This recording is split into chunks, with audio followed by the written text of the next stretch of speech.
welcome back to my channel. Today I'm going to be doing a quick spoiler-free review of Escaping from Houdini by Kerri Mansicalco, and then a little bit of a spoiler discussion afterwards, but I will give you plenty of warning to exit the video if you have not read this book yet. So this is the third book in the Hunting the Jack the Ripper series, which I will go over a quick review of what those two books, first two were about, and then get into this one.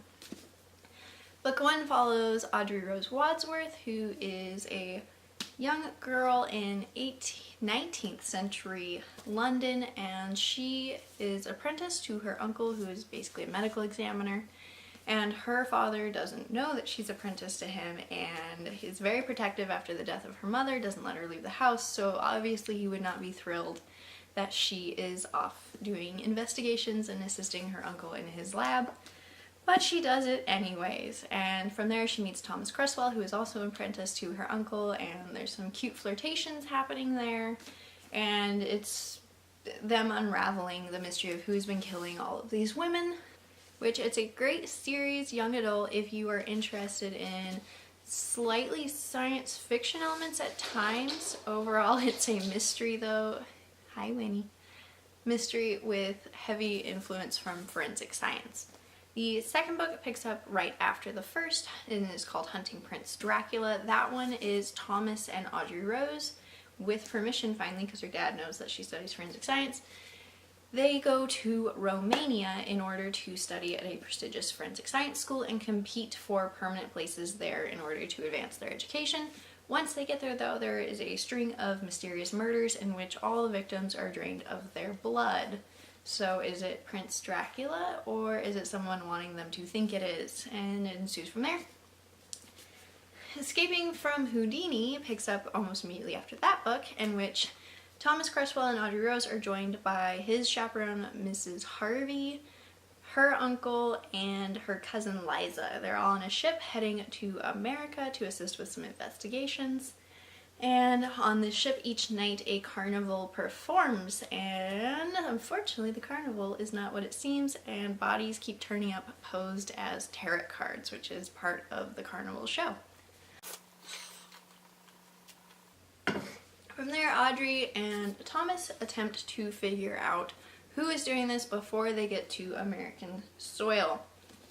I gave this book 4 stars. I really enjoyed it. It was a bit more romance heavy than I had anticipated, especially from the other two books. This is the first time I've actually read the physical book. The first two I listened to on audiobook, which I highly recommend. The narration's great. But there was a slight lack of focus on the actual forensics of the case, and that bothered me just a little bit, and we were more in Audrey Rose's head. So that's the only reason I didn't give it a full 5 stars. Otherwise, great fun read, lots of fun magic happening, and definitely recommend this. Now I'm going to go into some of my favorites and some spoilers, so if you haven't read the book, go ahead and leave now. If you don't care, you can stick around. Gone? Everybody here has read it? Okay. So I really like Audrey Rose and Thomas Cresswell together. I think they are very cute. I think they're well matched. He supports her ambitions in a time in which a woman studying forensic science would have been outlandish and unheard of. In this one, when she and he are discussing the potential for marriage and the proposal that they're hoping will happen, I felt like at certain times he was less supportive than he had been previously, especially when it came to him instantly assuming that she would have his children. And I like that it was introduced that she hesitated, and it wasn't something that she had considered even, because she is a very young character, and I think it's important that characters question these things and it's not just instantly assumed. I liked that part. I did not like the ringleader of the carnival, whose name I cannot pronounce at all. I didn't like that she was so easily shaken in her devotion to Thomas Cresswell by this pretty man, basically. I felt like it didn't follow her character very well, and I felt like we deviated a bit from the Audrey Rose we knew, which could just be because she is growing up. And I accept that, but I didn't like the I'm normally not against love triangles in books, but this one just felt a little deceptive and not in good taste. I didn't love it, but overall I was very, very upset in the very last chapters when Thomas still doesn't completely understand that she didn't have real feelings for the man leading the carnival. She was only interested because the reality is she's 17, I think, and has never been interested in anyone other than Thomas Cresswell, so she was questioning that. I liked that aspect of it. But when Thomas didn't know that she was in love with him still and got off that ship and she's injured and she's never gonna tell him that she does care, I was freaking out. I thought maybe it was just gonna end that way and we were gonna be left hanging until book 4, which, if you don't know, book 4 is actually going to be the final book in the series.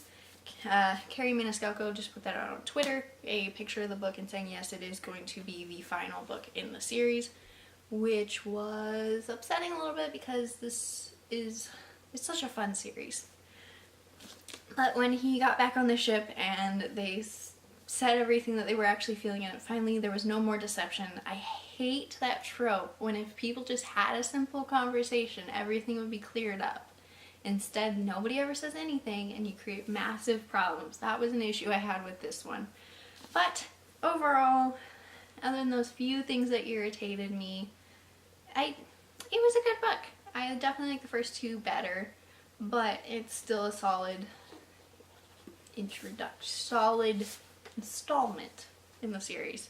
And because I only read the first 2 in audiobook, I had no idea we had all these cool pictures throughout, so I'm probably gonna have to eventually pick up copies, physical copies of the first 2 books and see all the stuff I apparently missed, because I went and checked Audible and it said I should have gotten a PDF when I downloaded those and I never did, so I have to figure out where those are.